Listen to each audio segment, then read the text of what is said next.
Good morning. Happy Valentine's Day.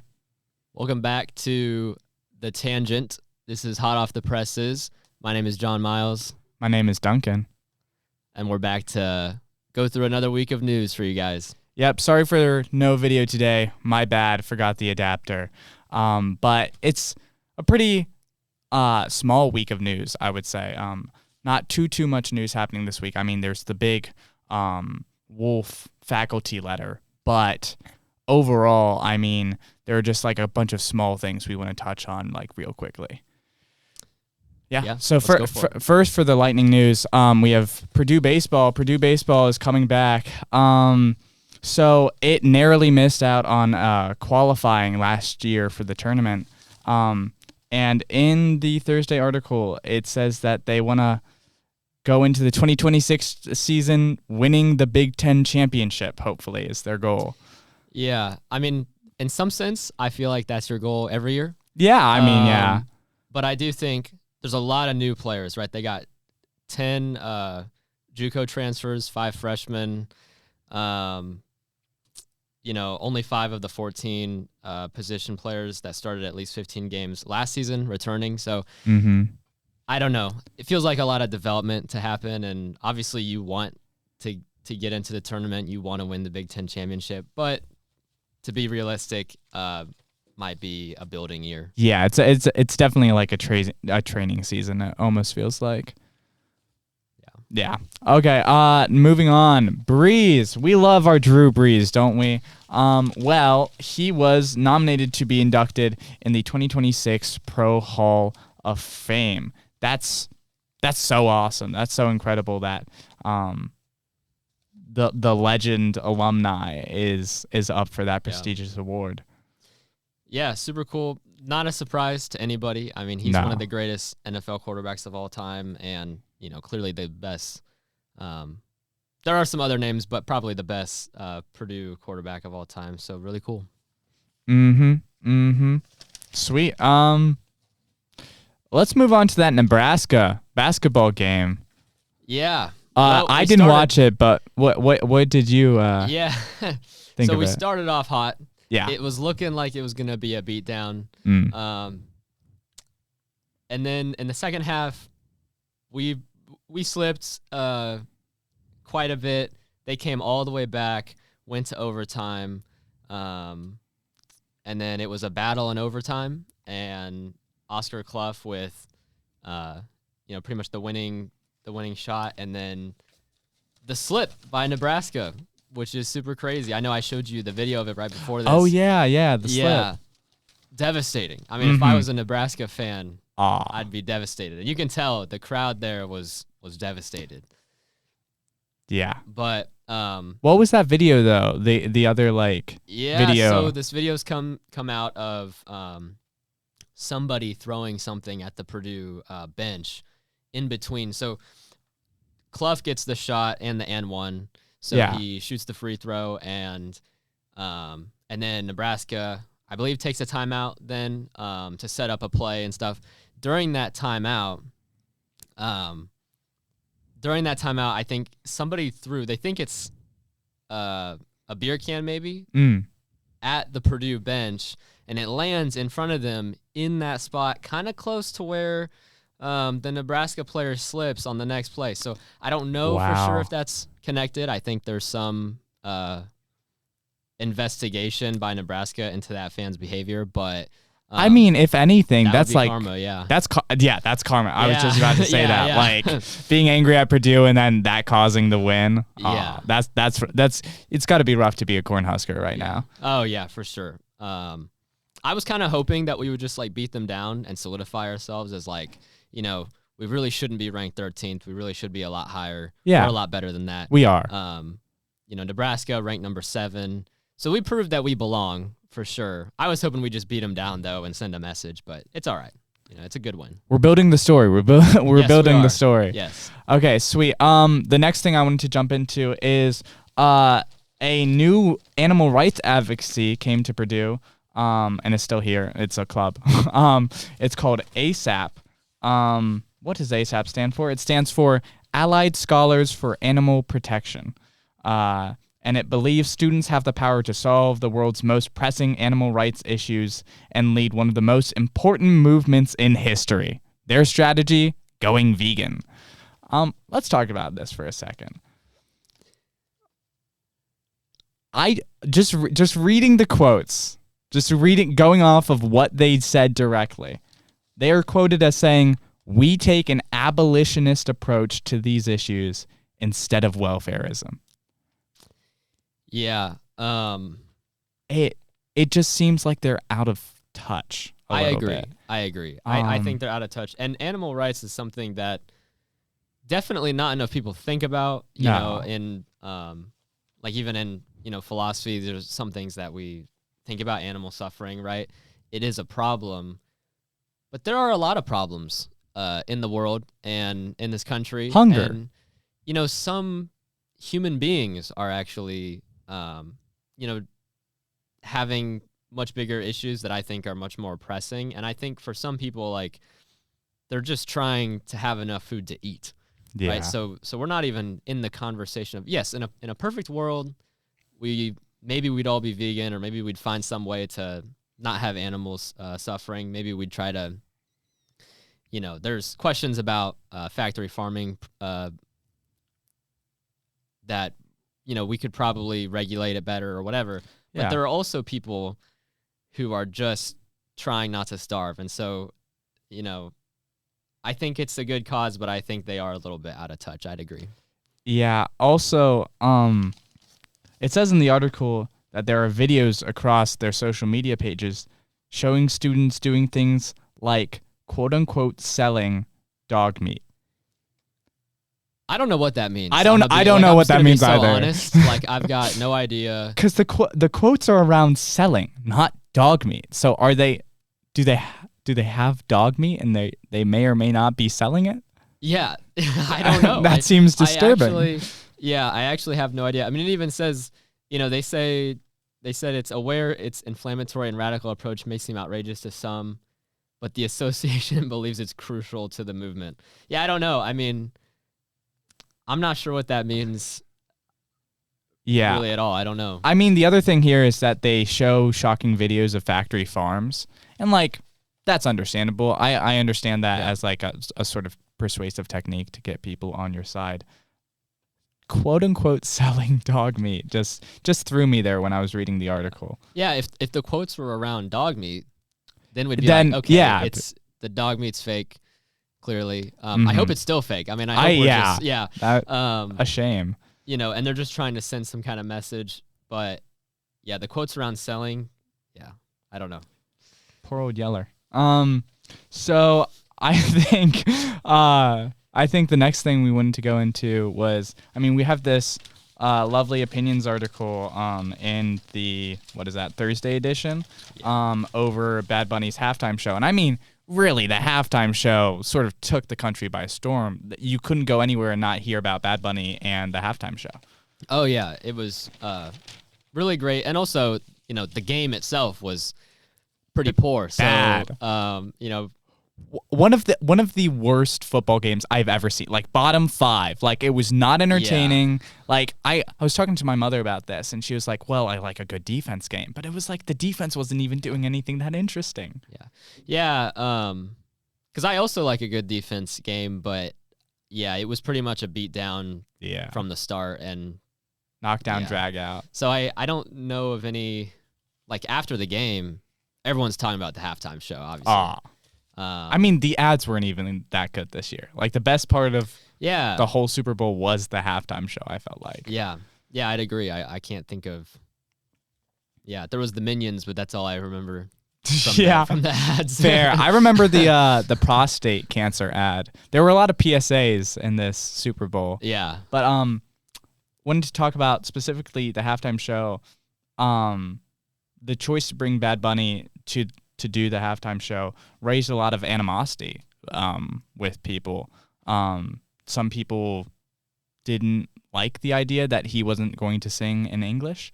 And I mean, Turning Point hosted their own halftime show where they featured Kid Rock.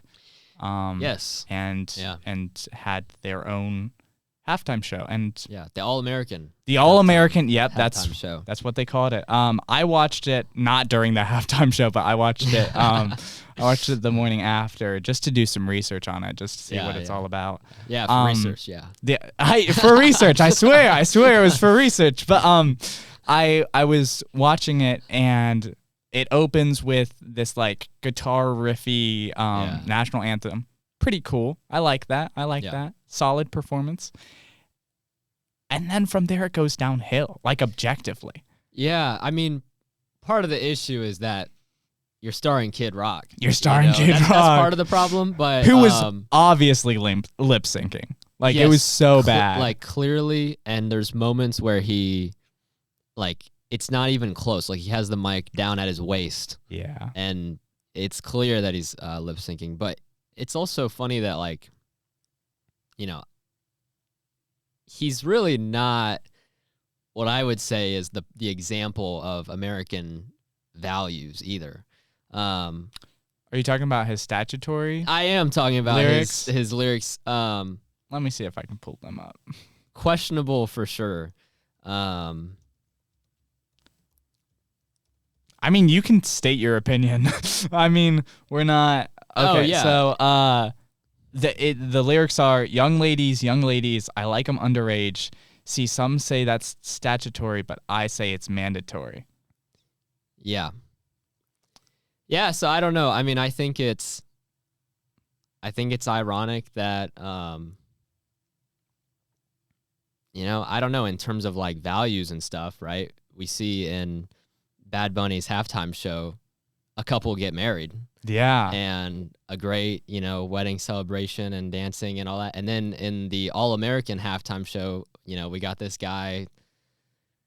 You know, I think it's questionable. Like, if you really thought that the halftime show by Bad Bunny didn't align with your values, but then you were listening to Kid Rock, I don't know. I think that's questionable. Yeah. I mean, I just want you to guess real quickly. When do you think he like wrote those lyrics? Like what year would you say he wrote those lyrics? And it's for his song Cool Daddy Cool. I hope it's a while ago. 2001.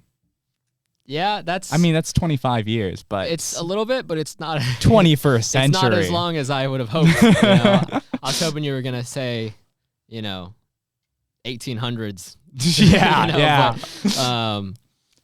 But, yeah. I mean, there was also that one country song during the Turning Point halftime show that raised a lot of attention. Yeah, it was. I just want to catch my fish, man.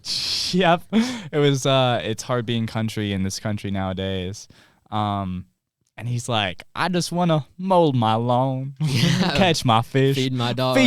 Please feed your dogs. Please feed Nobody's your dogs. stopping you from mowing your lawn or feeding your dog or any of that. I don't know why it's so hard being country in this country nowadays, because it seems like you can do all those things. You can do it. You can do them all. Yeah. Nobody's stopping you. It's a free country. Yeah. Yeah. Sweet. I think that's it for that. We can go. We just want to mention a couple headlines real quickly. There was a anti-woke Lafayette school board member, Chuck Hakama. I might be pronouncing that wrong. Apologies. He resigned after he due to health issues, is what he said. And hopefully by the end of the year, the board will find another person to finish the rest of his term. When I said anti-woke, I'm saying that he's like part of a member of a self-proclaimed anti-woke group, the Tippecanoe Tippa Citizens Devolution of Education. Yep. Yeah, just wanted to mention that. Hope he's doing well, health-wise. Unfortunate that he had to resign due to health issues. Hope he gets better. Sweet. There was a trustees meeting, Board of Trustees, Purdue Board of Trustees, the most important meeting of the month, that approved new degrees, such as the online Masters of Science and Sustainability, set to launch in the fall of this year. It also approved several faculty appointments to named and distinguished professorships, and it expanded the winter break for faculty, not for students. So, yeah. I think that was it for that. Do you want to talk about our last brief headline thing? Yeah. That guy. Yeah. Is it Schoaf? I think it's Schoff. I think it's Schoff. Yeah. Mark Schoff, an alumni of the Exponent, just recently became the National Press Club president. So congratulations to him. Congratulations. That's awesome. Yeah, that's awesome. Yeah. Sweet. Okay, I think now we're ready to get down into the big topic of today. 15 minutes have elapsed already, so I think we got 10 minutes to just dive deep into this topic. And I mean, there's already been 2 articles written about this. So faculty wrote a letter calling for the provost of Purdue, Patrick Wolfe, calling for his immediate resignation. Crazy. A bombshell for me, truly. Yeah. And they have a list of complaints, and I'd say it's extensive. Yeah, and I feel like there's things that I saw and I was like, wow, when I was campus editor, I was like, yeah, that sucked. That sucked dealing with as campus editor. But knowing that it's not just me. I mean, more recently, the restructuring of the Honors College led 15 to 17 faculty members losing their jobs without backup plans for security. That restructuring, we still don't know exactly how many faculty members lost their jobs because Purdue has been so not transparent in the past couple of years. They have not said anything. I mean, at the Exponent, we're the ones that first broke the news of the restructuring anyway, right? And so some of the professors didn't even know. The way it was done is just totally sloppy. I mean, to think that we're going to have these faculty in the Honors College, and then we're just going to say oh, well, hopefully other departments at Purdue hire you. But we know right now, I mean, a lot of academic departments are not hiring, right? Yeah. And so it's just leaves them with very little options. Well, you want to know why they're not hiring? Or why I think they're not hiring? Go ahead. Well, because you had the tuition freeze, so you weren't increasing the amount of tuition coming in.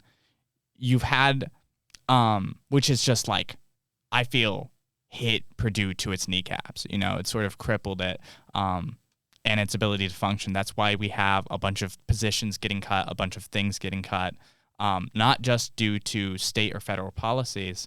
I feel like almost the DEI cuts were a blessing in disguise, in terms of the financial side of Purdue, because it gave them an excuse to just get rid of a whole department.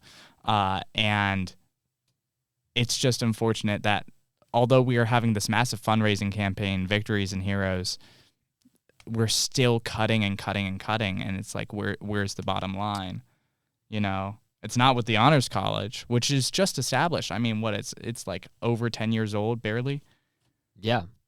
Yeah, and one of the reasons they give, right, kind of what you're talking about, is they say, repeated cuts to liberal arts disciplines while also reducing tenured faculty who have the research time to write books. If you keep, a lot of the professors in the Honors College, the place they would conceivably land is in the liberal arts college somewhere. And if you just keep cutting liberal arts, then you're not going to be taking on more people. And it's just, it all feeds into, each factor just feeds into each factor, and it just goes around like you're saying.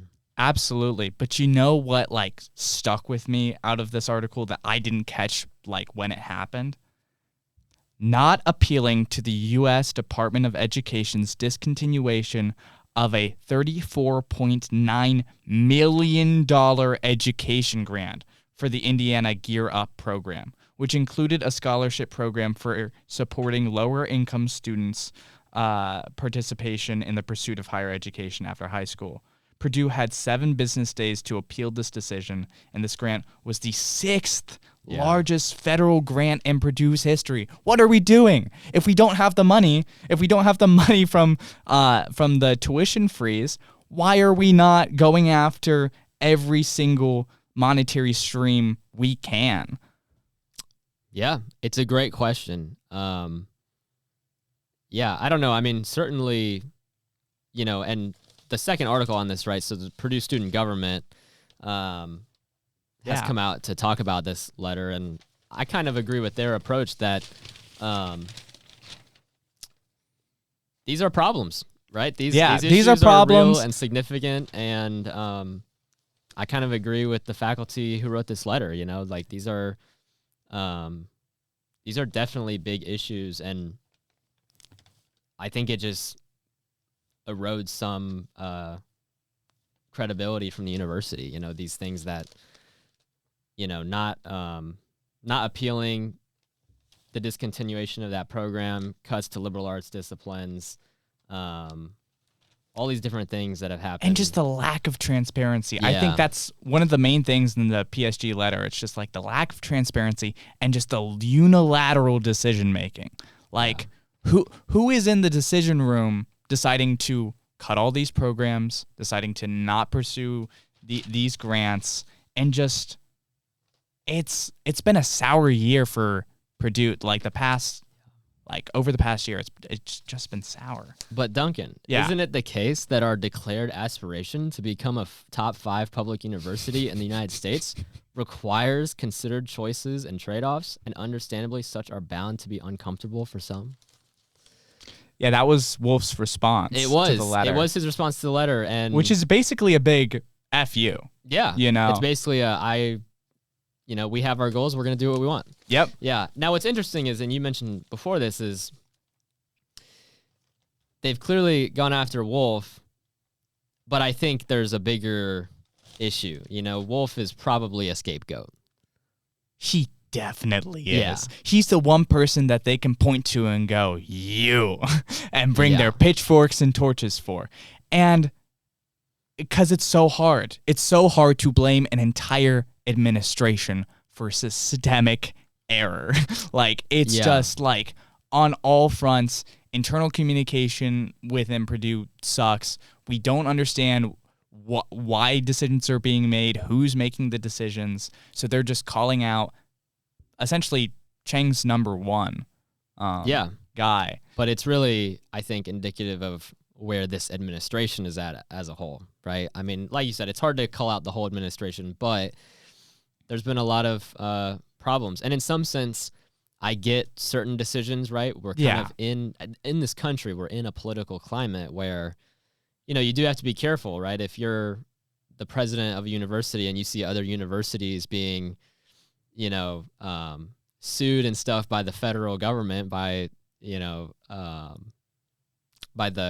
current executive branch in this country, then it's like you do have to make certain decisions, especially if you're, a state school, especially if given the political makeup of Indiana's state government.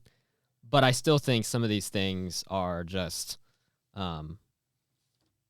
undeniably problematic and they can be bad handled. Decisions. I'm so sorry for cutting you off there, but they could be handled way better. Yeah, without a doubt. And it's just like careless, reckless behavior. Because you're right, even with all the bad things that are on this list, being transparent is probably it would make it all better.